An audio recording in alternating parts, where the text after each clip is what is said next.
Convention centre میں خطاب کرتے ہوئے جنرل آصم منیر نے بہت سی باتیں کی، کچھ پریس ریلیز کے اندر آئیں، اس کے علاوہ میڈیا کے اندر رپورٹ ہوئیں۔ بنیادی طور پر پاکستان کے برے امیج کے بارے میں بہت پریشان ہیں۔ وہ چاہتے ہیں کہ پاکستان کا امیج اچھا ہو، پاکستان کے بارے میں جو نا امیدی پھیلائی جا رہی ہے اس نا امیدی کا وہ خاتمہ چاہتے ہیں۔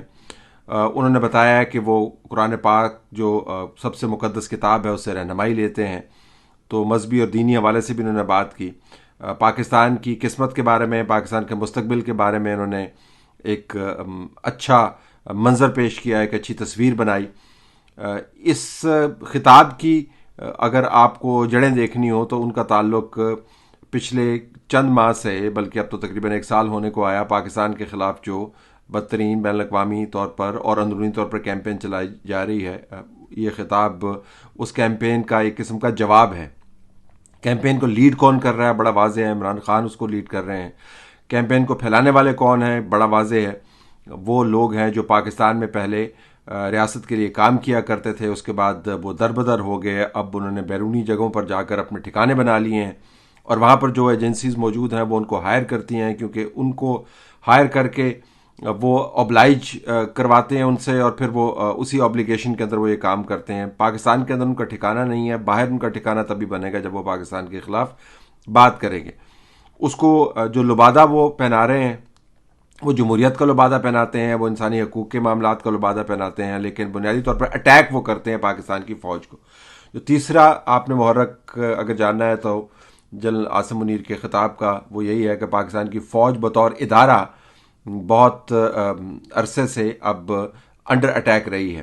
9 مئی کے واقعات نے اس بیانیے کو تبدیل کرنے میں بڑا ایک کردار ادا کیا ہے، کیونکہ واقعات کی نوعیت اس قسم کی تھی، اور اس کے بعد جس قسم کا رد عمل آیا اس کے نتیجے میں اس بیانیے کو جو فوج کے خلاف چل رہا تھا اس کو ٹھیس یقیناً پہنچی۔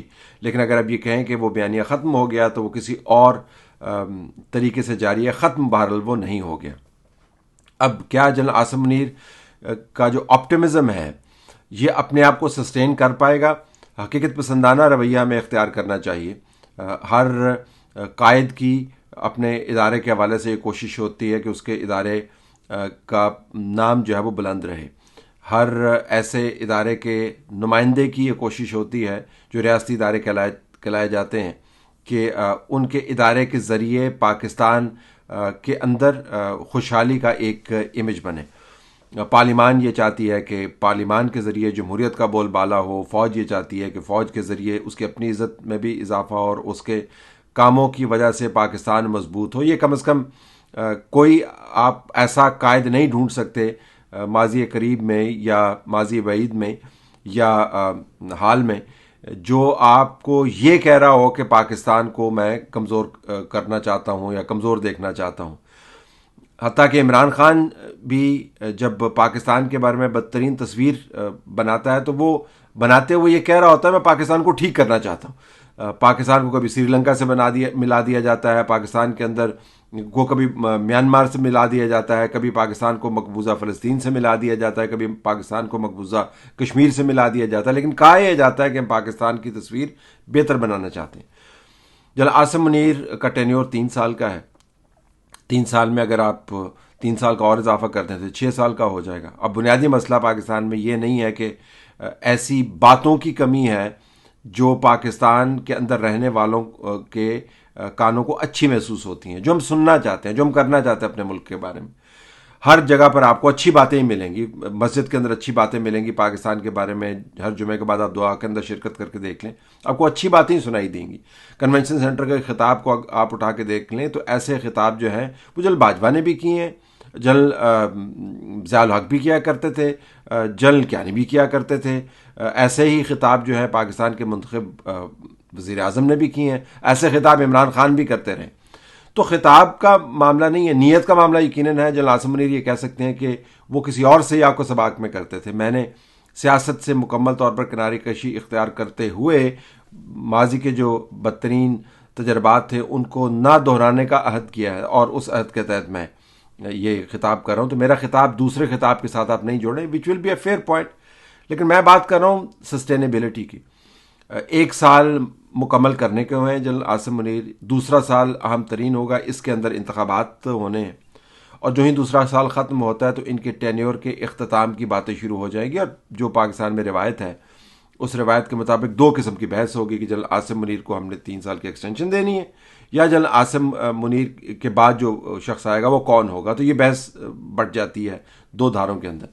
ایکسٹینشنز کے اندر ہم نے دیکھ لیا کہ جس نے بھی ایکسٹینشن لی ہے اس نے بنیادی طور پر اپنا خانہ خراب ہی کیا. جب آپ لیم ڈک فیز کے اندر کی بات کرتے ہیں تو پاکستان میں آج کل لیم ڈک فیز جو ہے وہ جلدی شروع کروا دی جاتی ہے کہ دوسرا ٹینیور کا جب سال ختم ہوتا ہے تو تیسرا سال شروع ہونے کے ساتھ ہی لیم ڈک کی فیز کا آغاز کروا دیا جاتا ہے. لیم ڈک ہوتا نہیں ہے لیکن لیم ڈک فیز کا آغاز کروا دیا جاتا ہے. تو بنیادی سوال جو کرنے کا ہے وہ یہ ہے کہ ہم اس کو سسٹین کیسے کریں گے, اس اچھی نیت کو, ان اچھے حوالوں کو, اس مثبت تصویر کو سسٹین کیسے کریں گے, بالخصوص جب آپ جو حماقتوں کا نہ ختم ہونے والا سلسلہ ہے, جو تباہ کن تجربات کا نہ ختم ہونے والا سلسلہ ہم نے ماضی میں دیکھا ہے, اس کے نتائج سے آپ اس وقت ڈیل کرنے کی کوشش کر رہے ہیں. جب ہم پیدا ہوئے, اپنی جنریشن کی میں بات کر رہا ہوں, تو ایوب خان کا دور تھا. وہ اپنے آپ کو عقل کل سمجھتے تھے اور ان کے خیال کے مطابق دنیا انہی کے ذریعے چلتی تھی. جب ہم نے اسکول میں داخلہ لیا تو جل یحییٰ کا دور ختم ہو رہا تھا. ذوالفقار علی بھٹو صاحب جو ہے وہ طاقت میں تھے. جب اسکول آدھا ہوا تو پھر ذوالفقار علی بھٹو کو پھانسی لگا دی گئی. پھر ضیاء الحق صاحب کا دور شروع ہو گیا. جب ہم کالج سے فارغ ہوئے, یونیورسٹی کے اندر گئے, تو آدھی یونیورسٹی کے دوران ضیاء الحق کا دور ختم ہوا, لیکن جاتے جاتے انہوں نے پاکستان کو جہاد کے کلچر کے اندر پھنسا دیا, کلاشنیکوفز دے دیں, ڈرگز دے دیں. اور اس کے بعد جب ہم نے اپنا پروفیشنل زندگی کا آغاز کیا تو اس وقت 4 حکومتیں جو ہیں وہ یکے بعد دیگرے 8th امینڈمنٹ کے ہاتھوں قربان ہوئیں.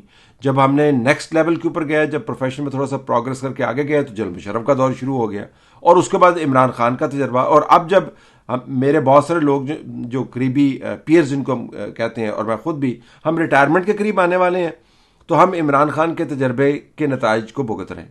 تو گزارش کرنے کا مقصد یہ ہے کہ 72 سال میں پاکستان کے اندر جو کچھ ہوا ہے اس کے نتائج تو کچھ نکلیں گے نا. وہ صرف کہنے سے درست نہیں ہوگا, وہ صرف ایک ٹینیور سے درست نہیں ہوگا. آپ کو ہول آف نیشن اس کا رسپانس چاہیے ہوگا. اب بدقسمتی سے ہول آف نیشن رسپانس دینے کے لیے آپ کو ماضی کے اندر جو بھی خرابیاں ہوئیں ان کو ایڈریس کرنے کا کوئی نہ کوئی آپ نے اہتمام کرنا ہے. ایڈریس کرنے کا اہتمام ہم کر نہیں رہے. بینڈ ایڈ سولوشنز آپ کے پاس اویلیبل ہیں. اب اس وقت جو سب سے بڑی بپتا پڑی ہے کہ عمران خان کا کیا کرنا ہے, عمران خان کا حتمی نتیجہ ہم نے کیا نکالنا ہے, عمران خان کا جو پروپیگنڈا ہے اس کو ہم نے کیسے نیگیٹ کرنا ہے. اور پروپیگنڈا جو ہے آپ اندر ختم کرتے ہیں وہ باہر شروع ہو جاتا ہے. اس کی انٹینسٹی کم ہو گئی ہے, وہ انفراسٹرکچر ڈسمینٹل ہو گیا. لیکن اگر کوئی یہ کہے کہ وہ پروپیگنڈا برے اثرات نہیں چھوڑ کے گیا تو وہ درست نہیں ہوگا. تو یقیناً سپیچز اچھی بات ہیں, یقیناً کمٹمنٹس اچھی بات ہیں, یہ اعادہ کرنا کہ پاکستان کا مقصد کیا ہے درست بات ہے, لیکن آپ کو پاکستان کے معروضی حالات سے بھی نظر نہیں ہٹانی چاہیے. پھر آپ کو موازنہ بھی کرنا چاہیے, ان ممالک کے ساتھ موازنہ کرنا چاہیے جن کو دیکھ کے ہم ہنستے ہوتے تھے اور آج کل ہم ان سے پیسے مانگتے ہیں. ان ممالک کا سے موازنہ کرنا چاہیے جن کو ہم اپنا دائمی دشمن قرار دیتے ہیں, اور دائمی دشمن قرار دینے کے بعد اب جب ہم دیکھتے ہیں تو وہ دنیا بھر سے انویسٹمنٹس بلینز آف ڈالرز کی اٹریکٹ کرتے ہیں, اور ہم آئی ایم ایف کے لیے کے ڈالرز کے لیے کوڑی کوڑی کے محتاج ہو کے آئی ایم ایف کے پیچھے پھر رہے ہوتے ہیں. تو ہمیں موازنے بھی کرنے چاہیے نا, یہ ریئل لائف موازنے ہیں, یہ کوئی خالی خولی دیو مالائی کہانیاں نہیں ہیں. تو جنرل عاصم منیر کا خطاب سمجھ میں آتا ہے, ان کی فرسٹریشن سمجھ میں آتی ہے, یہ سمجھ میں آتا ہے کہ وہ کیوں یہ بات کر رہے ہیں.